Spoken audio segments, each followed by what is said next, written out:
Bueno, pues os había comentado, para leer y meditar el capítulo 3 de Sofonías, realmente es... Bueno, dejamos aquí.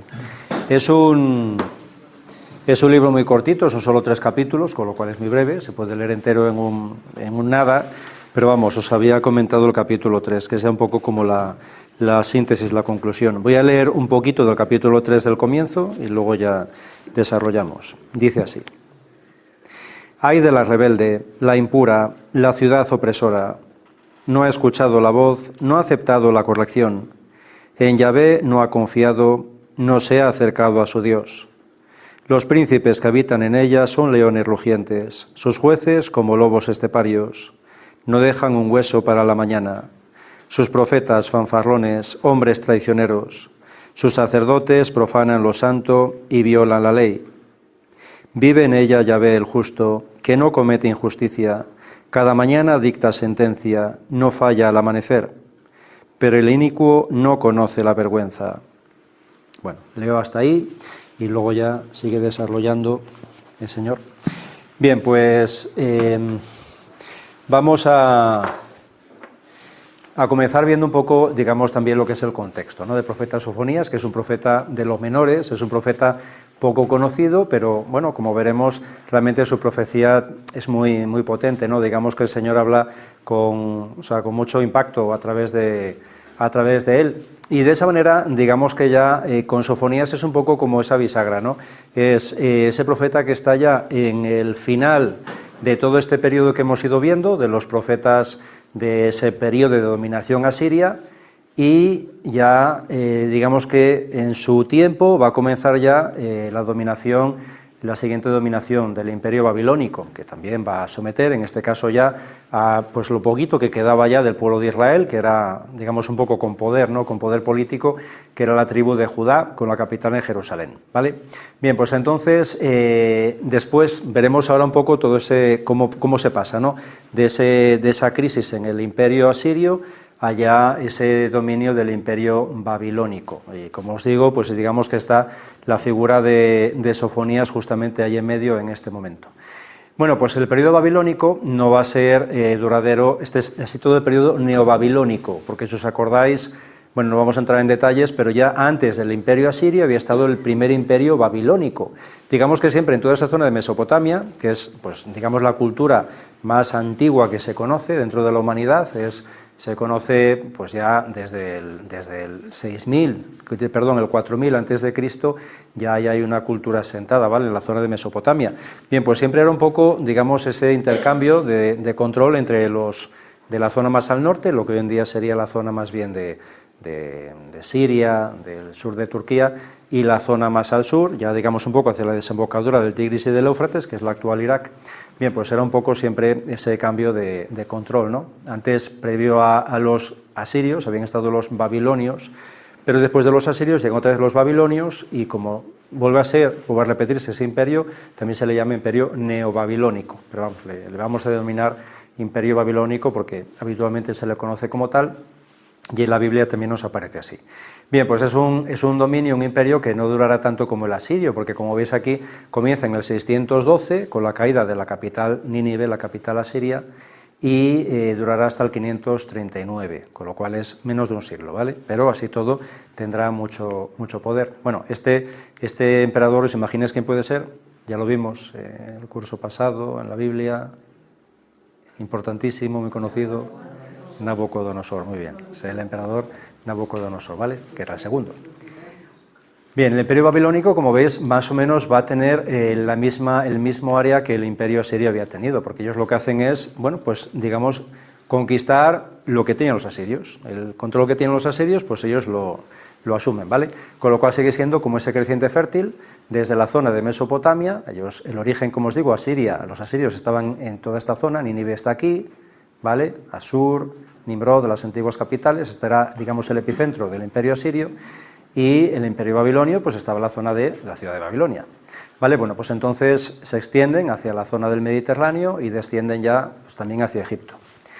Y luego ya terminará la dominación babilonia cuando lleguen los persas, con Ciro el Grande. en el 538, ¿vale? O sea que ya os digo que dura menos de un siglo. Luego ya con Cirilo el Grande va a cambiar radicalmente la situación, pero ya lo veremos más adelante cuando lleguemos a ello. Bien, pues luego ya el imperio persa ya dominará una zona muchísimo más amplia. Esto era la zona de Asiria y Babilonia, y Persia, que había surgido aquí, empezará a conquistar, hasta que ya luego al final tenga suficiente poder para conquistar también Babilonia, y el imperio persa será un imperio inmenso para aquel momento, porque llegará desde Egipto hasta Asia Menor y hasta la India, ¿de acuerdo? Bien, pues dentro de este periodo de la dominación babilonia, de este casi siglo, más o menos lo que sería el siglo VII, más o menos antes de Cristo, vamos a ver, y los iremos viendo progresivamente, hoy nos toca este profeta menor, pero veremos estos tres profetas que son muy importantes, son los profetas, digamos, de peso, porque en este periodo fundamentalmente son profetas mayores los que tenemos, ¿no? Que son Jeremías, Ezequiel y Daniel. Son profetas mayores, recordamos, no porque sean más importantes, sino porque la profecía es mucho más extensa, son libros más extensos, ¿vale? Entonces, ambos tienen, los tres tienen, pues digamos, una profecía larga, extensa, y los veremos ya con más detenimiento, ¿vale? Pero estos ya están centrados plenamente en el imperio babilonio o babilónico. Bueno, pues vamos con Sofonías, que es digamos un profeta más humilde en ese sentido, mucho menos conocido, una profecía mucho más cortita, como decíamos, son solo 3 capítulos, pero que tiene mucha intensidad y lógicamente, claramente, todos tienen el mismo peso, la misma importancia, porque en todos, a través de todos se manifiesta Dios, ¿no? Todo es palabra de Dios. Bien, pues nos comenzaba esta profecía, este libro, con este primer versículo, que lo que hace es presentarnos al profeta. De Sofonías no se conoce mucho, no hay otros textos en la Biblia que nos hablen de él, simplemente se conoce lo que aparece en su libro, en el libro de Sofonías, ¿vale? Y básicamente, en relación a su persona, pues sería este primer versículo. Palabra del Señor dirigida a Sofonías, hijo de Cusí, hijo de Godolías, hijo de Amarías, hijo de Ezequías. Es decir, ahí nos aparece la genealogía del profeta Sofonías, que nos muestra realmente pues, cuál es su ascendente, ¿no? Y luego nos dice, en tiempos de Josías, hijo de Amón, rey de Judá. Bueno, vamos a ir dentro de un momentito, ya entraremos más en este versículo para ver realmente pues, la importancia que tiene, pero sobre todo aquí sí os destaco de primeras que se ubica muy claramente en el tiempo, porque como nos habla de en qué momento él lleva a cabo su profecía, que es el reinado de Josías. Veíamos Isaías, por ejemplo, recordábamos, y otros previos que habían tenido una profecía, un tiempo profético, un periodo profético mucho más largo, a lo largo de una serie de reyes, de reinados, pero en el caso de Sofonías será solo durante el reinado de Josías. Casi todo es un reinado largo, ¿vale? Estará 30 y pico años, luego lo veremos. Es un tiempo también extenso, pero digamos que ahí lo tenemos bien ubicado a Sofonías, porque es el siglo VII a.C., es decir, veremos luego ya, eso sí está bien datado, lo que son los años en los que gobernó el rey Josías. Bien, el libro de por sí, cortito, breve, pues un poco el esquema así como muy básico sería un poco esto, ¿no? El primer versículo es su presentación y luego ya digamos que desarrolla de primeras, y es un poco la línea habitual, ¿no? En estos profetas en este momento histórico. Siempre es un poco como lo que el Señor manifiesta es esa advertencia, porque son tiempos muy graves y el Señor lo que busca es que el pueblo sea consciente de que viven un grave peligro, ¿vale? Que sean conscientes de que tienen que acercarse a Dios, que realmente su salvación está en Dios, en su relación con Él. Y luego ya siempre, digamos que dentro de todo ese mensaje que es, pues digamos, tremendista, que es un mensaje duro, al final siempre es ese final siempre esperanzador. Digamos que siempre el Señor nunca es... pues es un poco también la esencia de lo que celebramos en la Pascua, ¿no? O sea, el Señor advertía y avisaba de lo que los discípulos tenían que sufrir, que tendrían que padecer, porque Él iba a padecer la pasión y su muerte, 3 días, pero luego la resurrección. Bien, pues es un poco lo mismo, ¿no? Es esa advertencia sobre la destrucción que va a llegar, porque eso ya es muy inminente, ya, como decimos, ya son los últimos momentos, los últimos coletazos del dominio asirio, y con los babilonios va a venir algo mucho peor, que ellos ni se imaginan. Se habla del gran día del Señor, lo veremos, también lo habíamos visto con otro profeta previo, lo recordaremos, y luego también aquí es algo que es bastante recurrente, como estamos viendo, siempre el Señor, digamos que no solo advierte a su pueblo, al pueblo elegido, sino que también la advertencia la hace pues, a todo el ámbito, porque realmente Él no se preocupa solo por los judíos, los hebreos, se preocupa por todo ser humano. Entonces, al final, en esta parte, en esta segunda parte, digamos, ya en el capítulo 2, ya digamos que también es ese juicio, esa advertencia, y el hacer entender a estos otros pueblos, que eran pueblos de los alrededores, eran pueblos hostiles hacia el pueblo hebreo, bien, pues también el sentido, porque ellos también van a ser invadidos y dominados por los babilonios, van a sufrir la misma suerte que los de Judá. Y ahí se dirige directamente a los filisteos, a los moabitas, a los amonitas, a los cusitas y a los asirios. También a los asirios. Recordamos cómo ya con otros profetas claramente, pues también era ese dolor que manifestaba el Señor hacia lo que iba a padecer Asiria, ¿no? Asiria, porque iba a ser esa masacre que se iba a llevar a cabo con ella. Por un lado, por el pecado de los asirios, y por otro lado, por las consecuencias que iban a sufrir por su pecado. Bueno, pues con Judá es un poco lo mismo, porque vamos a comprobar cómo realmente vivían una vida de un pecado terrible, es un pecado que a uno le asombra cuando no es consciente de ello, y con Sofonías uno se hace consciente de ello. Vivían en unos pecados gravísimos, y luego evidentemente ellos van a tener que sufrir no solamente el pecado, que ya de por sí es esa esclavitud, sino luego la consecuencia, ¿no?, de ese pecado. Bien, y luego ya al final, como decimos, ya termina capítulo 3, que es un poco también lo que os invité a meditar, con esa manifestación de su misericordia. Por encima de todo siempre está la esperanza, porque Él sigue siendo misericordioso, pese al pecado del ser humano, siempre hay misericordia, siempre hay esperanza, y el Señor lo que desea es también que todo ese proceso sea un proceso de purificación, no un proceso de destrucción, sino precisamente de purificación para el pueblo, ¿vale? Bien, de primeras, el primer versículo es la presentación del profeta. El segundo versículo ya es un poco como que ya dice uno, mira, yo esto ya ni lo leo, porque el comienzo de la profecía de Sofonías es tremenda. Ya comienza así, ¿no?, el segundo versículo. Voy a acabar con todo lo que es sobre la tierra, oráculo del Señor. Voy a acabar con hombres y animales, voy a acabar con las aves del cielo y los peces del mar. Bien, uno le da y dice, bueno, pues voy a acabar de leerlo y hacerlo a la Biblia, porque esto ya me quita las ganas. Pero, sin embargo, vamos a ver que en el fondo realmente es muy simbólico lo que aquí manifiesta el Señor. De primeras vemos cómo ya tiene ese sentido de ese voy a acabar, ese mensaje tan rotundo, ¿no?, 3 veces, ¿vale? Y eso es muy simbólico ya. La Biblia, recordamos que todo tiene su simbolismo, sobre todo a nivel numérico. El 3 siempre es como esa hipérbole, ¿no? Es como decíamos, bueno, pues ellos no tienen los superlativos, en vez de decir santísimo, pues es lo de santo, santo, santo es el Señor, ¿no? Bien, pues es un poco como ese llevarlo al extremo, ¿no?, esa hipérbole de esa destrucción absoluta.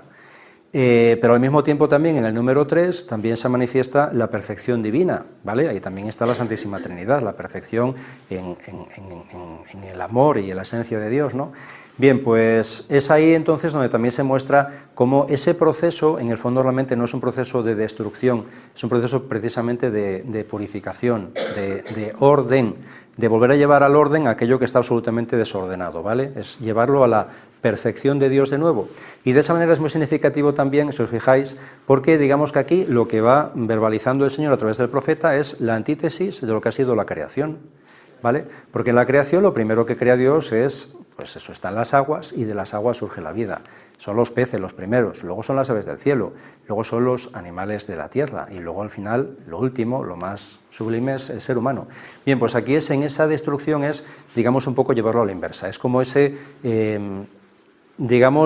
revertir todo lo que Dios había hecho, revertirlo para volver otra vez a recolocarlo, ¿vale? ¿De acuerdo?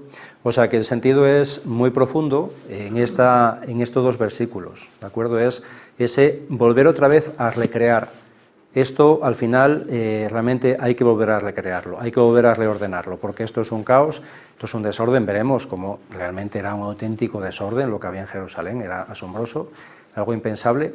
Y entonces, claro, es necesario que haya algo que realmente en el fondo ayude a eso, porque si no, evidentemente, cada vez iba peor. O sea, las advertencias del Señor eran constantes y continuas, pero cada vez el pueblo, bueno, pues iba a peor y cada vez era pues una depravación más profunda, ¿vale? Y luego ya nos habla del Día del Señor. El Día del Señor, que uno cuando piensa en el Día del Señor, pues siempre piensa un poco pues en una fiesta, en algo pues maravilloso, ¿no?, porque es la presencia de Dios. Pero cuando el Señor habla de ese día, de su día, del Día del Señor, precisamente en los profetas, está hablando justamente de esa purificación, de eso que es necesario pero que no es agradable, precisamente, ¿vale? Bien, pues como os pongo aquí, digamos que en Sofonías aparece muy claramente, el Señor habla muy claramente de ese día, del día del Señor, pero con una grandísima intensidad, ¿vale? Y esto ya lo habíamos visto, lo veremos ahora también en Amós, si os acordáis, cuando tratamos al profeta Amós, que era también ese profeta que se centraba mucho Dios en los problemas sociales, especialmente que había en el pueblo, ¿vale? En el momento también de la dominación asiria, no era el problema solo de los asirios, sino que era el problema que había en el ámbito del pueblo, del pueblo elegido.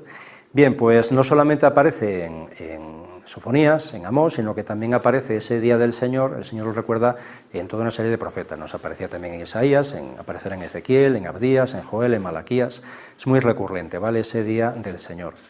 Y en Sofonías, digamos que es muy intenso, muy intenso. Aquí se muestra, en Sofonías se muestra muy claramente realmente como ese contraste, ¿no?, entre, digamos, como esa ira, entre comillas, divina y esa misericordia divina, ¿no?, como realmente la justicia de Dios es perfecta, y en esa justicia de Dios pues hay orden, hay un orden que evidente para nosotros es muy difícil de entender, tanto por un extremo como por el otro, ¿vale?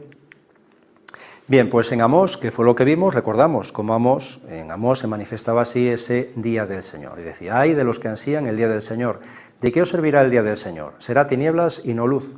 Será como cuando un hombre huye de un león y se topa con un oso, o entra en casa, apoya su mano en la pared y lo muerde una serpiente. Bien, es un poco como que realmente uno, bueno, pues tiene esa confianza, ¿no?, de que, bueno, yo con Dios estoy muy bien, todo es fenomenal, yo soy muy santo y al final pues Dios lógicamente está muy contento conmigo y yo me confío. Y claro, cuando realmente uno descubre realmente la voluntad de Dios y descubre uno realmente pues cómo es cuando pues es lo típico de un proceso de conversión, ¿no? Es cuando uno dice, mira, es que en el fondo realmente yo me estoy dando cuenta de quién es Dios, me estoy dando cuenta de quién soy yo y que evidentemente yo ante Dios no soy nada, ¿no? Y solo lo que necesito es eso, pues evidentemente purificar todo aquello que me falta para poder, bueno, pues ser un poco más digno en mi relación con Dios, ¿no?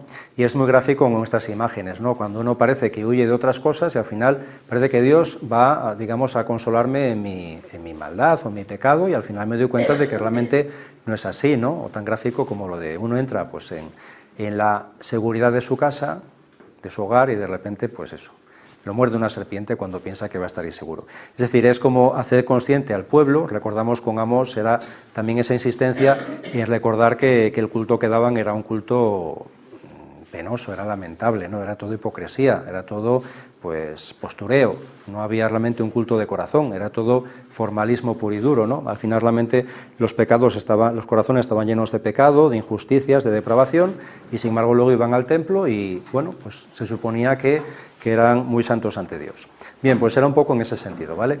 Y en el caso de Sofonías, bueno, pues aquí tenemos un poco la esencia de lo que dice el Señor a través de Sofonías del día del Señor, ¿no? Se acerca el gran día del Señor, se acerca raudo y veloz, ya al comienzo también, en el primer capítulo. Amargo es el estruendo del día del Señor, hasta el valiente va gritando. Día de cólera aquel día de angustia y aflicción, día de desolación y devastación, día de oscuridad y negrura, día de nieblas y tinieblas, día de trompas y trompetas contra ciudades y fortalezas, contra torres elevadas. Cercaré a los hombres y caminarán a ciegas, pues pecaron contra el Señor. Se derramará su sangre como polvo, sus vísceras como basura. Ni su plata ni su oro podrán salvarlos el día de la cólera del Señor, cuando el fuego de su celo consuma toda la tierra. Rematará entonces la destrucción, acabará con todos los habitantes de la tierra.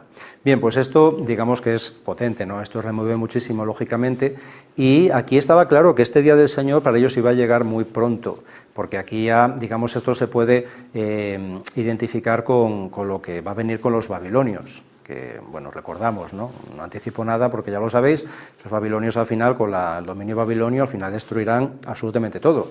Lo que los asirios no habían conseguido, ¿vale?, y milagrosamente, pues aquí ya llegan a un extremo tal de depravación los judíos, que los babilonios no tendrán ningún problema en arrasar Jerusalén, en destruir el templo, el arca de la alianza desaparece, a partir de ese momento ya no hay arca de la alianza, ya no hay presencia de Dios, es decir, lo impensable. Y luego además la población, los judíos que hasta ese momento los de Judá se habían salvado, irán también deportados a Babilonia.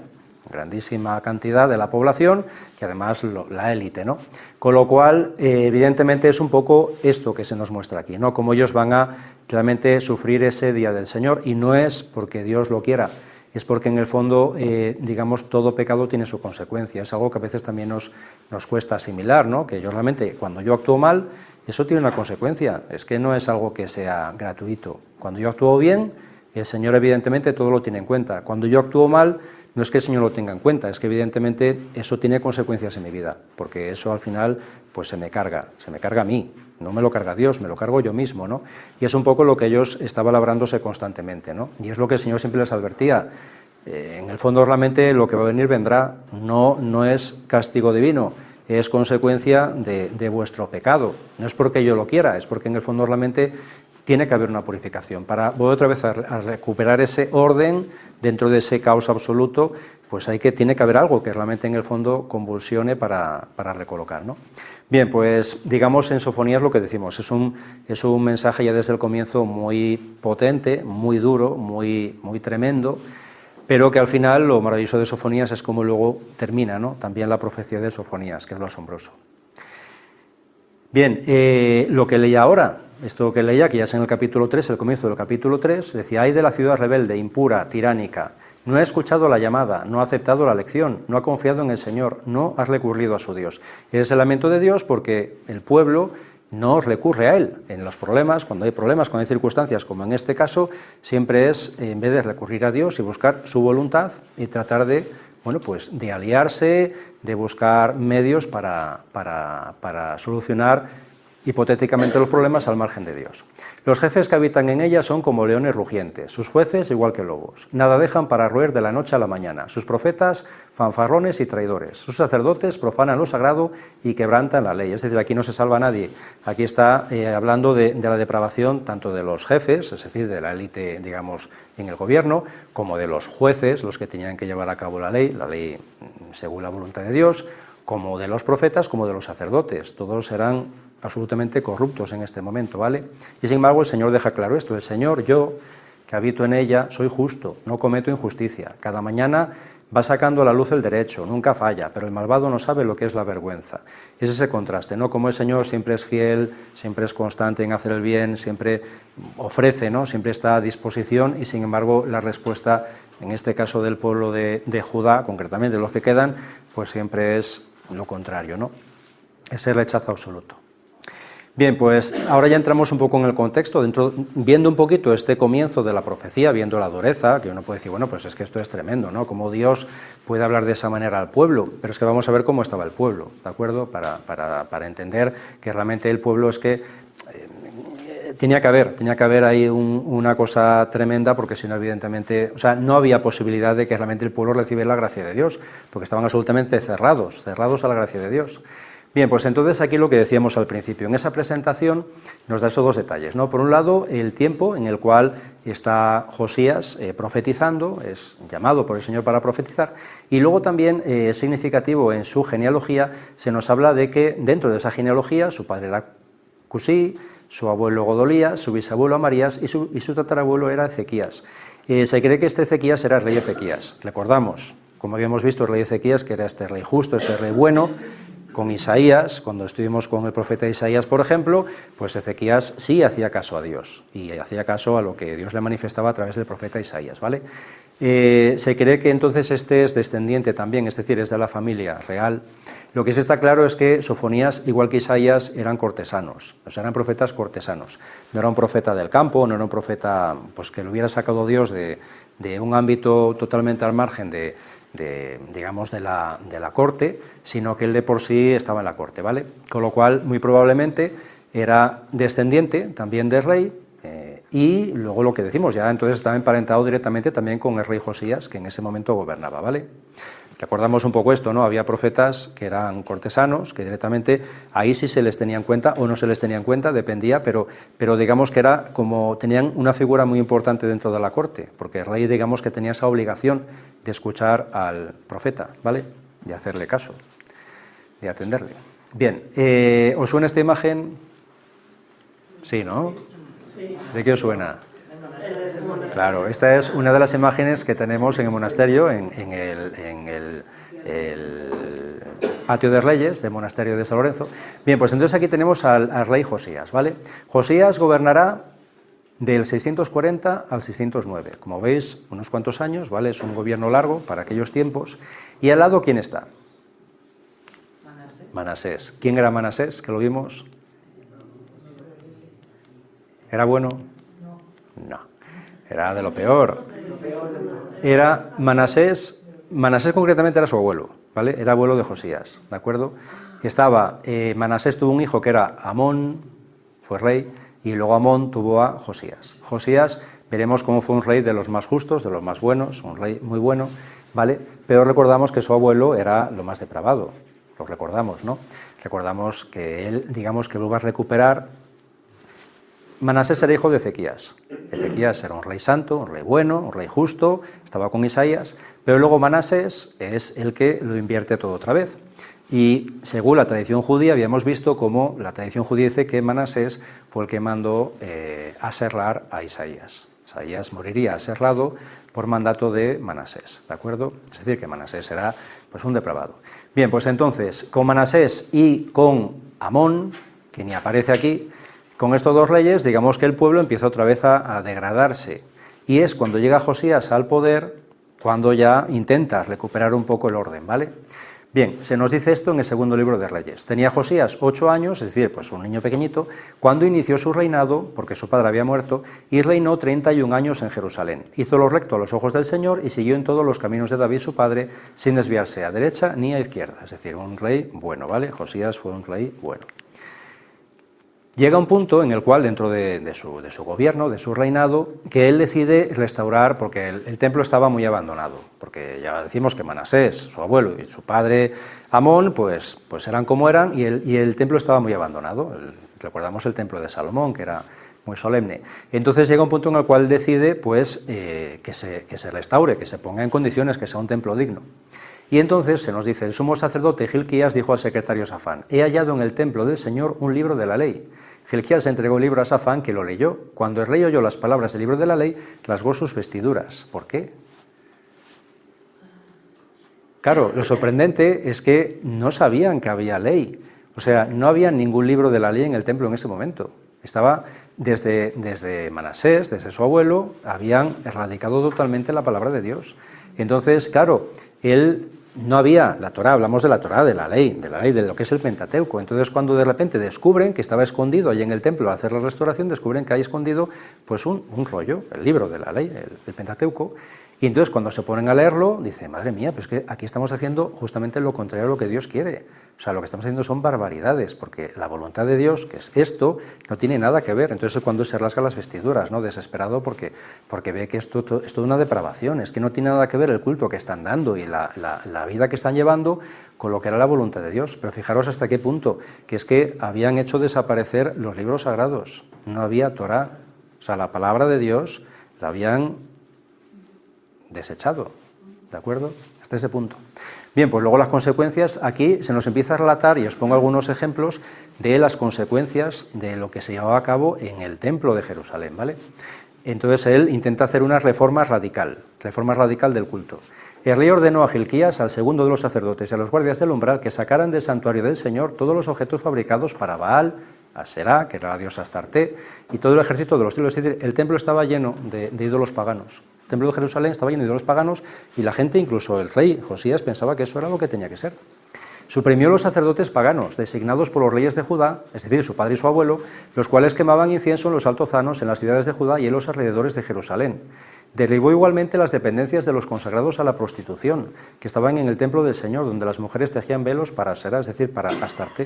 Es decir, aquello que habíamos visto, que era algo asombroso, ¿no? Cómo realmente se llevaba a cabo en estos pueblos, los asirios muy claramente, lo que era la prostitución sagrada, y lo veían normal, lo veían bueno, pues se llevaba a cabo en el templo de Jerusalén. O sea, en el templo de Jerusalén había prostitución sagrada, es decir, algo totalmente aberrante, y estaba inserto en el culto que se llevaba a cabo en Jerusalén, y lo veían normal los propios judíos.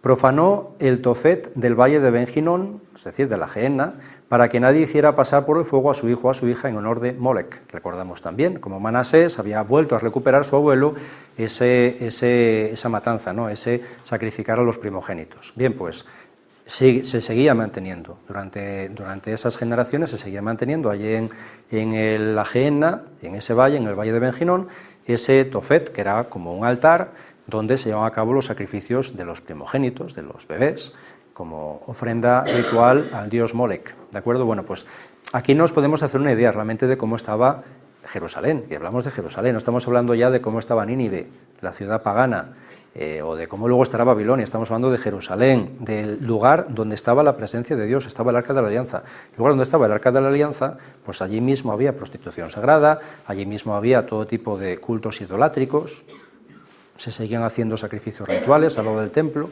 Es decir, aquí se puede entender no realmente el mensaje tan duro de Dios a través del profeta, en este caso Sofonías, porque evidentemente, claro, es que era demoníaco, lo que había realmente allí en Jerusalén era demoníaco, y lo que se llevó a cabo el culto en el templo, con la presencia de Dios, ante la presencia del mismo Dios, era demoníaco. Es decir, que realmente es algo terrible, ¿no? Hasta que uno realmente pues, profundiza un poco en estos pasajes, uno no es consciente de realmente hasta qué punto el pueblo elegido de Dios llegaba a despreciar a Dios hasta ese extremo, ¿no? Porque era un desprecio absoluto a Dios, a su gracia, a su presencia, porque era precisamente en el lugar donde estaba el presente, en el lugar más sagrado. Bien, en relación, esto era un poco el contexto interno, ¿no? En el contexto externo, dentro de este momento, con el rey Josías, que decimos en su reinado, esta era la situación, ¿vale? Es una situación ya de crisis, aquí estaba el imperio que decíamos, el imperio asirio, se seguía manteniendo, pero vemos cómo empieza ya a despuntar aquí en la zona sur de Mesopotamia, lo que es el actual Irak, ese imperio de nuevo babilónico. Bueno, ese control de los babilonios, de esos pueblos que estaban en el sur, empiezan ya, digamos, a rebelarse. Es decir, que es un momento ya de crisis para el imperio asirio, ¿vale? Así, una crisis muy clara. Y aquí ya os desarrollo un poquito. Durante el reinado de Josías, la situación internacional era inestable. En el este, el imperio asirio comenzaba a desintegrarse en toda esta zona, y el babilónico no lo había sustituido todavía, pero evidentemente ya, bueno, pues todos, digamos, estaban todos presionando, todos los pueblos de alrededor, viendo que había debilidad. Esto es a partir de la muerte de Asurbanipal. Recordamos cómo Asurbanipal fue, bueno, pues ya el emperador por antonomasia, el que, recordamos, engrandeció la ciudad de Nínive, la capital, desarrolló esa primera grandísima biblioteca en la humanidad, la biblioteca de Nínive.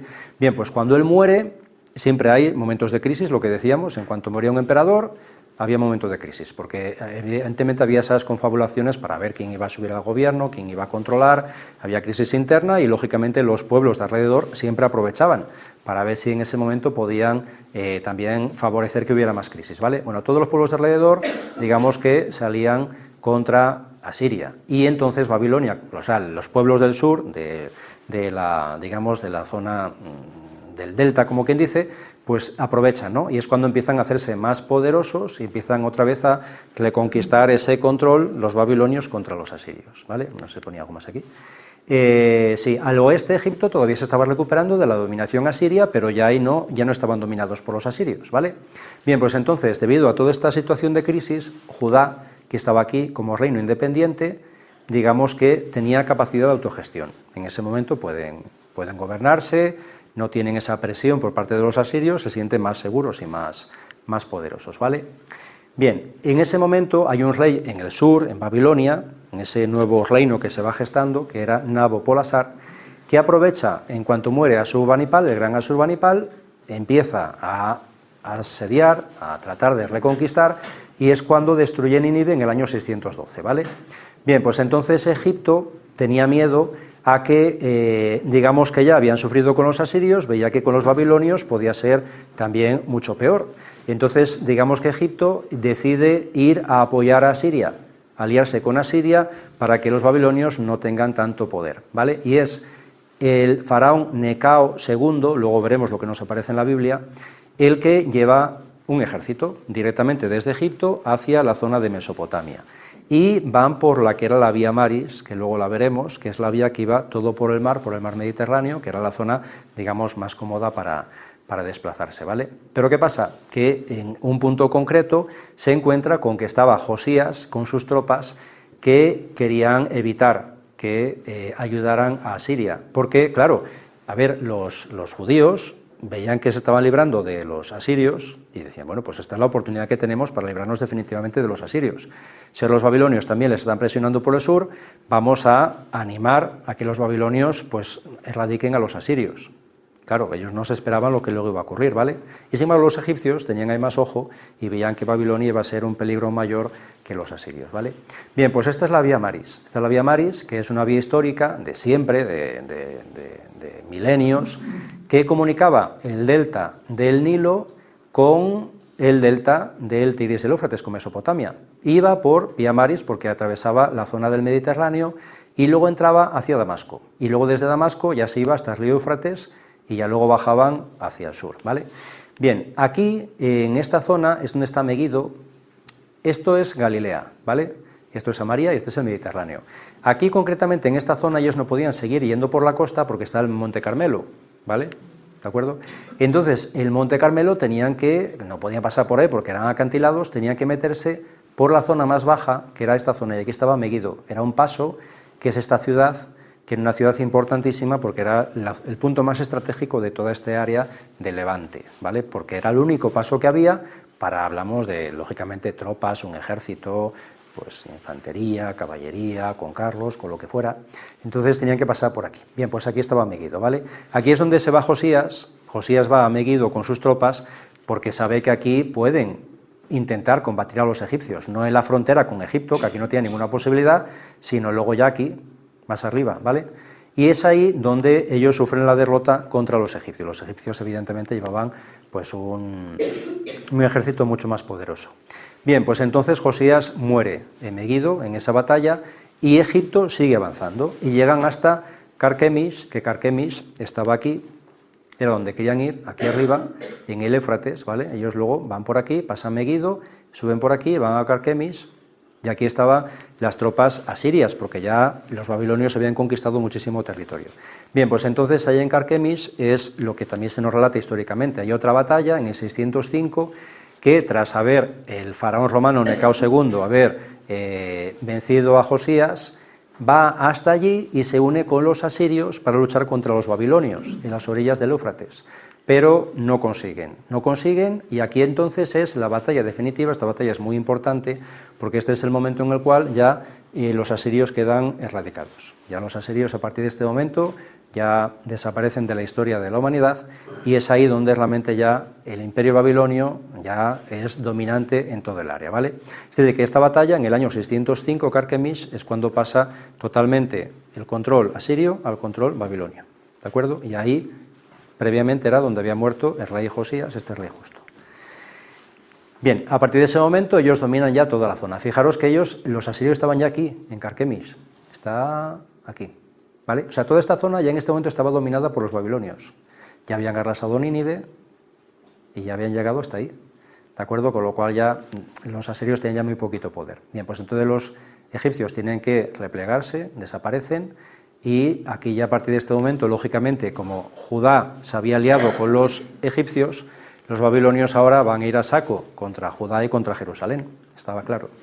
Bien, ¿qué se nos relata en la Biblia de esto? Bueno, pues se nos relata lo que nos aparece en Segunda de Reyes. En sus días subió el faraón Neco, se le llama Neco, es Necao II, rey de Egipto, hacia el rey de Asiria, que se hallaba junto al río Éufrates. Es decir, nos relata esto mismo. El rey Josías fue a su encuentro, pero Neco lo mató en Meguido nada más verlo.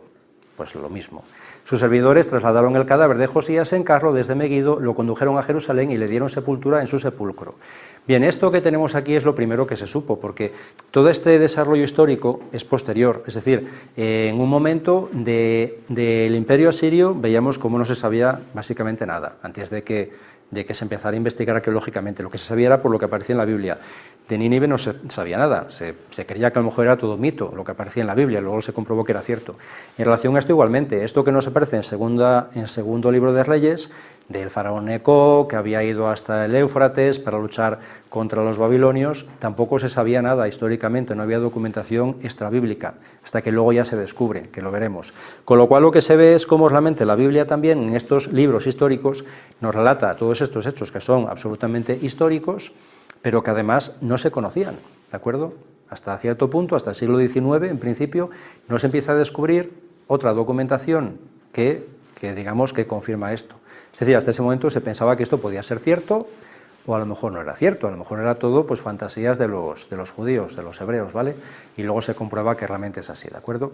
Bien, esto es el segundo libro de Reyes, y el paralelo, que es en Crónicas, segundo libro de Crónicas, se nos desarrolla un poquito más. Se nos dice esto: subió Necó, rey de Egipto, para combatir en Carquemis, aquí se nos nombra incluso la ciudad, en orillas del Éufrates, junto al Éufrates. Josías salió a hacerle frente. Necó le envió este mensaje: ¿qué tengo que ver contigo, rey de Judá? ¿A qué nos recuerda esto? Sí, es esa frase tan recurrente que hemos visto de Jesús con la Virgen María en las bodas de Caná: ¿qué tengo yo que ver contigo? Lo mismo que le decía también el endemoniado de Gerasa al Señor: ¿qué tenemos nosotros que ver contigo? Y ese mismo sentido, es decir, ¿qué te va a ti y qué me va a mí? Porque realmente en el fondo era el mismo sentido. Decía el faraón egipcio, decía: ¿pero a ti qué te importa? O sea, si yo no voy contra ti, si yo no tengo nada contra ti, Josías, yo voy contra el imperio babilonio, déjame pasar. Bien, pues es un poco ese mismo sentido, ¿no? A ti y a mí, ¿qué nos va en esto? Realmente no tenemos que complicarnos, o tenemos que complicarnos la vida aquí con esto. Bien, pues ese es el mismo sentido, ¿vale? Es una frase muy recurrente en la Biblia, es como una frase hecha, ¿vale? Cuando el Señor la aprovecha, la utiliza en las bodas de Caná, es también con ese sentido tan recurrente. Hoy no he venido contra ti, sino contra la dinastía que me hace la guerra, es decir, contra los babilonios. Dios me ha dicho que me apresure, deja de oponerte a Dios que está conmigo, no sea que te destruya. Los arqueros dispararon contra el rey Josías y este dijo a sus servidores: retiradme, pues estoy gravemente herido. Sus servidores lo sacaron del carro, lo subieron a otro que poseía y lo llevaron a Jerusalén, donde murió. Fue sepultado en el sepulcro de sus padres. Todo Judá y Jerusalén hicieron duelo por Josías. Bien, pues es el paralelo, ¿vale? Y aquí lo que os digo, se muestra cómo luego ya, posteriormente, lo veremos ahora, esto sí se confirma con otros documentos extrabíblicos, ¿vale? Y aquí tenemos este documento que se descubrió en el siglo XIX, en ese área que es la crónica de Nabucodonosor. Aparecen dos crónicas de Nabucodonosor, ¿vale? Son tablillas escritas pues en este lenguaje, ¿de acuerdo? En el lenguaje que ellos utilizaban, y con este tipo de escritura cuneiforme, lo clásico, tablillas de barro. Bien, pues esta tablilla está en el Museo Británico, BM, ¿de acuerdo? Allí en Londres, con este código, y ya os digo que hay dos. Y en esta concretamente es donde se habla de estos hechos que nos aparecían en la Biblia. Se habla de algunos detalles, ¿vale? Y aparece esto, ¿no? Por un lado se afirma en esta tablilla que Nabucodonosor, literalmente, cruzó el río para enfrentarse al ejército egipcio que se encontraba en Carquemis. Es decir, lo que nos aparecía en Reyes y en Crónicas, nos aparece también en esta tablilla de los babilonios, ¿vale? Y luego también se dice esto: en el séptimo año, se refiere al séptimo año de Nabucodonosor, de su reinado, en el mes de Quisleu, el rey de Babilonia reunió su ejército y después de invadir la tierra de Jatí, sitió la ciudad de Judá. El segundo día del mes de Adar conquistó la ciudad y tomó prisionero al rey. No se dice el nombre, pero era Jeconías, es lo que nos aparece en la Biblia. Instaló en su lugar a un rey, que nos aparece en la Biblia, que es Sedecías, que lo había elegido él, y tras recibir un rico tributo lo envió a Babilonia. Bien, pues esto, que también aparece en la tablilla, también nos aparece, no lo vamos a ver ahora, lo veremos progresivamente, porque esto ya es de los tiempos de la dominación babilonia, ahora estamos en este momento de intercambio, ¿no? Pero luego lo veremos con detalle, como realmente esto también, que aparece en los libros históricos, nos aparece confirmado en esta tablilla, ¿vale? En estos anales de Nabucodonosor, ¿de acuerdo? Bien, y luego ya lo que decimos, lo veremos ya con más detalle, aquí no vamos a entrar, pero la consecuencia será, a partir de ese momento que ya Babilonia tiene el control, será la caída de Jerusalén, de la ciudad, en el año 587 a.C.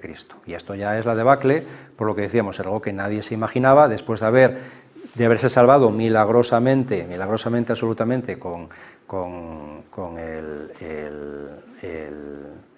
el dominio asirio, cuando estábamos con el dominio asirio, ¿vale? Claro, pues nadie se imaginaba que evidentemente pues Dios iba, digamos, como entre comillas, a abandonarles, y sin embargo en este momento pues la debacle va a ser tremenda, pero es lo que decimos, la debacle es tremenda porque realmente en el fondo la depravación que había allí era absoluta, ¿no? hasta el máximo extremo, y de esa manera aquí es cuando destruirán la capital, arrasarán el templo, desaparece el Arca de la Alianza, deportan a gran parte de la población, etcétera, etcétera, etcétera, ¿vale? Es, digamos, el momento de mayor crisis dentro del pueblo hebreo, porque es como decir, Dios nos ha abandonado totalmente, y es precisamente, pero es lo que decimos un poco, no es precisamente en ese tiempo, en el exilio, cuando ellos van a reflexionar, y se van a replantear y va a darle ese sentido ya más objetivo, porque ven las consecuencias claras y objetivas. Sin embargo, ven que el Señor así todo le sigue protegiendo. Ellos luego estarán en Babilonia, en el exilio, pero se siguen viendo bendecidos por Dios, ¿no? Y luego ya será con Ciro el Grande, lo veremos también, cuando realmente en el fondo ocurre ese nuevo milagro, de que realmente con Ciro el Grande ellos podrán recuperar todo lo que habían perdido, ¿no? Por pura gracia de Dios, porque era algo absolutamente impensable. Todos los imperios hasta ese momento lo que hacían era, lo que decimos, era destruir, arrasar, los asirios clarísimo, los babilonios también, y deportar, y dividir, o sea, crear siempre caos, ¿no? Sin embargo, los persas, Ciro el Grande era justamente lo contrario, ¿vale? Y por eso se le llama el ungido de Dios en la Biblia, Ciro el ungido de Dios. Se ve como manifiesta claramente Dios que realmente ha sido por voluntad divina, no porque Ciro le diera la vena, sino porque realmente Dios le inspiró, era un ungido, le inspiró para que llevara a cabo eso por el bien del pueblo, ¿vale? Bien, pues la caída de Jerusalén, 587 a.C., y aquí entonces también se entiende la profecía de Sofonías muy claramente, ¿no? Cuando decía en el capítulo 2, buscad al Señor los humildes de la tierra, los que practican su derecho, buscad la justicia, buscad la humildad, quizá podáis resguardaros el día de la ira del Señor. Bien, pues al final es esto, no es como decir, bueno, pues esto tiene que ocurrir, esto ya no tiene otra posibilidad, pero sin embargo yo seguiré estando ahí. O sea que buscad pues una vida justa, una vida honrada, porque en el fondo yo seguiré estando ahí, ¿vale? Y digamos, llegamos ya al final de la profecía de Sofonías, que es cuando todo cambia, ¿no? Y esto es también muy bonito porque realmente este pasaje es un pasaje que es de los más emblemáticos precisamente del tiempo de Adviento, de esa esperanza de la venida del Señor, lo que celebramos en el Adviento, en la preparación para la Navidad, que es la imagen pues, de la Virgen María, ¿no? Como muy gráfica en esa espera. Y al mismo tiempo es también este pasaje, estos versículos del profeta Sofonías, porque lo que manifiestan es esto. La Iglesia siempre lo ha visto como es una prefiguración de realmente lo que va a ocurrir, que no solamente el hecho de que Dios va a actuar, sino que Dios va a actuar de una manera absolutamente extraordinaria, de una manera asombrosa, hasta el punto que Dios, por el bien de ese pueblo depravado, ese pueblo que siempre le abandona, que siempre le rechaza, que al final busca justamente lo contrario a lo que Dios quiere, sin embargo Él llegará hasta ese extremo, no de estar con el pueblo, sino de entregarse en el pueblo, pues como conocemos ya, pues hasta la muerte en cruz, ¿no? Es decir, que es lo que celebramos ahora también este tiempo de Pascua, ¿no? Esa gloria, ese gozo, porque en el fondo realmente, pues Dios siempre lo pone todo. O sea, Él, digamos, no escatima absolutamente nada. Él lo pone todo, solamente necesita que nosotros pongamos un poquito. Bien, pues son esos versículos de Sofonías que son tan gráficos, ¿no? En el capítulo 3, 14 y 15. Alégrate, hija de Sión, grita de gozo Israel, regocíjate y disfruta con todo tu ser, hija de Jerusalén. El Señor ha revocado tu sentencia, ha expulsado a tu enemigo. El Rey de Israel, el Señor, está en medio de ti, no temas mal alguno. Bien, pues es esa esperanza que ya les manifestaba Dios al pueblo en ese momento tan terrible de lo que iban a sufrir, y de la misma manera, pues digamos que uno ya, con digamos la plenitud de la revelación, entiende, ¿no? Que realmente no solamente pues que Dios, bueno, pues más o menos es que Dios va a estar con el pueblo como jamás hasta ese momento había estado, es decir, en la encarnación, ¿no? Como uno más, sufriendo y padeciendo como uno más del pueblo. Bien, es la grandeza de Dios, ¿no? Que se nos manifiesta en estos versículos de Sofonías. Y luego ya, digamos que a partir de aquí es todo en este sentido hasta que termina la profecía. Ya siguen los versículos en esa línea, ¿no? Aquel día, 16 y 17, aquel día se dirá a Jerusalén, no temas, Sión, no desfallezcas. El Señor tu Dios está en medio de ti, valiente y salvador. Se alegra y goza contigo, te renueva con su amor, exulta y se alegra contigo. Bien, es asombroso pensar que 2 capítulos antes, o un capítulo antes, porque en el capítulo 2 también iba en esa línea, realmente el mensaje de Dios era terrible, era de la ira de Dios, ¿no? Según como uno lo pudiera interpretar, pero al final, claro, se nos manifiesta realmente qué sentido tiene esa, entre comillas, ira de Dios, que en el fondo realmente es puro amor, ¿no? Te renueva con su amor, exulta y se alegra contigo, Dios se alegra con el pueblo, Dios se alegra con el justo, con el sencillo, con el humilde, es que goza con ese alma, ¿no? Es decir, que no tiene absolutamente nada que ver con un Dios castigador, tiene que ver con un Dios que es justo, y justo en esa justicia divina que es perfecta, que lo que busca precisamente es que incluso en las adversidades, pues uno realmente eso le ayude para recolocar lo que evidentemente es lo que a mí me va a matar. Lo que a mí me va a matar no son los asirios o los babilonios, lo que a mí me va a matar es mi pecado es el que me mata. El asirio babilonio, como luego dice el Señor claramente en los evangelios, pues puede matar mi cuerpo, pero no mi alma. Pero sin embargo el pecado me mata en todos los sentidos, cuerpo, alma, todo.